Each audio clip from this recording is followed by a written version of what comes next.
আওয়ামী লীগ এখন হয়ে গেছে আপনার স্বর্ণের টুকরা।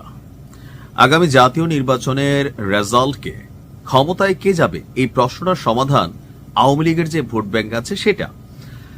গণমাধ্যমে অথবা সোশ্যাল মিডিয়ায় আওয়ামী লীগকে নিয়ে দিনরাত সমালোচনা করলেও আওয়ামী লীগের ভোটে আসলে এখানে ফ্যাক্ট তৈরি হবে। আর এটা বিএনপি যেমন বলছে, জামাত ইসলামও বলছে, এনসিপিও বলছে।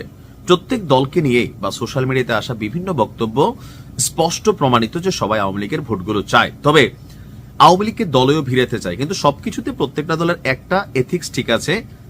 আওয়ামী লীগ করছে কিন্তু কোন রকম অন্যায় করে নাই, কোনো অপরাধী না, কোনো মামলার আসামি না, ভুয়া মামলা দেওয়া হয় নাই, সন্ত্রাসী না, বা এলাকাতে তেমন কোনো মানুষের উপর জোর জবয় অন্যায় এগুলা করছে এরকম না। কিন্তু ভালো মানুষ আওয়ামী লীগ করছে, এই মানুষটা আমাদের দলে আসতেই পারে, এই সিটটা সবাই ডাকছে, জামাতও ডাকছে, বলছে না যে আসেন আসেন আমরা সব দায়িত্ব নিব, বিএনপিরও জামাত ডাকছে।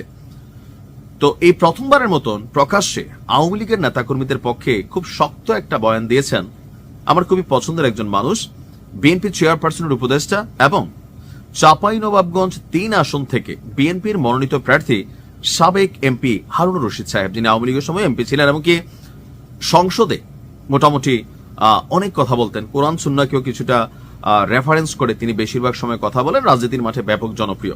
তো তিনি একটা হুঁশিয়ারি দিয়েছেন, কোনটা?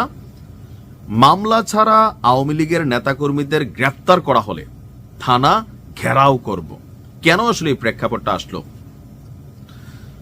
উপরে আমরা যা দেখছি, ভেতরে নির্বাচনের আগে আওয়ামী লীগের নেতাকর্মীদের একটা ব্যাপক ধরপাকড় চলছে। তো যারা অন্যায়কারী তাদের ধরবে, কিন্তু ধরনের সন্দেহমূলক ওই মামলার 53 নম্বর আসামি, 152 নম্বর আসামি একটা মামলার মধ্যে নিয়ে ঝুলাই দেওয়া, বিস্ফোরক মামলায় দেখাই দেওয়া, জুলাই আগস্টে হত্যা মামলায় ঢুকাই দেওয়া, এই ঘটনাগুলা মামলা বাণিজ্যকারী যারা তারা কিন্তু অহরহ করছেন। আর এতে হচ্ছে কি, অনেক ভালো মানুষ তারা বাটে পড়ে যাচ্ছেন, তাদেরকে হেনস্থা করা হচ্ছে, তাদের কাছ থেকে টাকা পয়সা নেওয়া হচ্ছে, অর্থাৎ মামলা বাণিজ্যের একটা খেলা চলছে। তো এই ইস্যুকে সামনে রেখেই আমাদের হারুন ভাই বলছেন যে আগামী নির্বাচনে আওয়ামী লীগের প্রার্থী এবং প্রতীক নাই, আওয়ামী লীগ ভোট করছে না, এখন তারা কাকে ভোট দিবে এটা তাদের ব্যাপার, জামাত ইসলামকে দিবে নাকি বিএনপিকে দিবে। কিন্তু কেউ যদি এমপি হারুনকে ভোট দিতে চায় আর যদি জামাত বলে যে আওয়ামী লীগ করে তাকে ধরেন, এরকম দুই একটা ঘটনা ঘটেছে। অর্থাৎ ধরেন আওয়ামী লীগের কোন নেতা হারুন ভাইকে সাপোর্ট করতেছে, তো প্রশাসনের কাছে জামাতের কোন নেতা গিয়ে বলছে ভাই এই লোক তো আওয়ামী লীগ করে, নির্বাচনে প্রচার প্রচারণা করতেছে, তারে ধরেন। সম্ভবত এরকম কিছু হয়েছে, এটা হারুন ভাই বলছে যে ওনার কানে আসছে। তো তার বক্তব্য আমি খুব তীব্রভাবে বলছি, যার বিরুদ্ধে সুনির্দিষ্ট মামলা নেই, এর বাইরে যেন কাউকে হয়রানি না করা হয়। এর বাইরে যদি কাউকে হয়রানি করা হয় তাহলে জনসাধারণকে নিয়ে থানা ঘেরাও করব। এই মুহূর্তে আওয়ামী লীগের নেতারা আমার মনে হয় যে এই বক্তব্যটা শুনে খুবই খুশি হয়েছেন, কারণ সারা বাংলাদেশে যে ধরপাকড় চলছে আওয়ামী লীগের কমিটিতে ছিল কিন্তু অপরাধী না। এই যে সিলেটের যে বানিয়াচং হবিগঞ্জের ঘটনার প্রেক্ষাপটটা তো জানেন, এই ছেলেটা জুলাই অভ্যুত্থানের একজন সমন্বয়ক, সাবেক ছাত্রলীগ নেতা, 2023-এ একটা কমিটিতে তার নাম ছিল। তো যখন পুলিশ গ্রেপ্তার করছে সেই কমিটিতে যাদের নাম আছে সবাই ধরতেছে। মাহাদি খেপছিল, সে তখন ছিল আওয়ামী লীগ, কিন্তু জুলাই অভ্যুত্থানে তো সে সমন্বয়ক, সে অভ্যুত্থানের পক্ষে কাজ করছে। এখন কমিটিতে নাম আছে দেখে আপনি তারা ধরবেন? এরকম একটা ফ্যাক্ট কিন্তু তৈরি হয়েছে।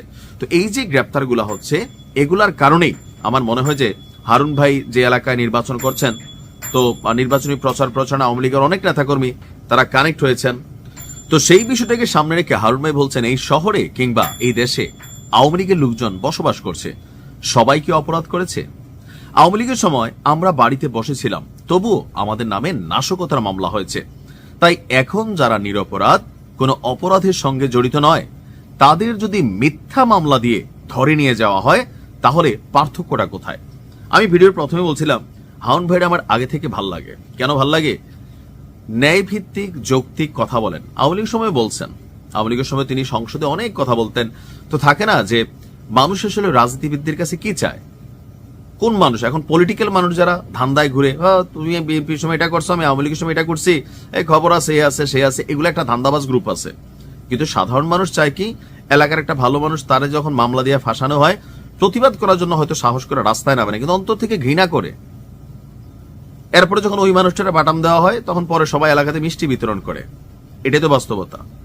সো হারুন ভাই যেই ঘোষণা দিয়েছেন এটাকে এক একজন এক একভাবে নিচ্ছেন, কিন্তু আওয়ামী লীগের ভোটের জন্য সবাই কিন্তু বলছে যে থানায় প্রোটেকশন দিবেন, জামাত বলছে প্রোটেকশন দিবে, জামাতে যোগ দিলে। এখন আওয়ামী লীগের নিয়ে সবাই চাচ্ছে, কারণ ক্ষমতায় যাইতে আওয়ামী লীগের ভোটটা এখানে ফ্যাক্ট, অন্য কিছুই না। দেখা যাক কি হয়। ভালো থাকুন।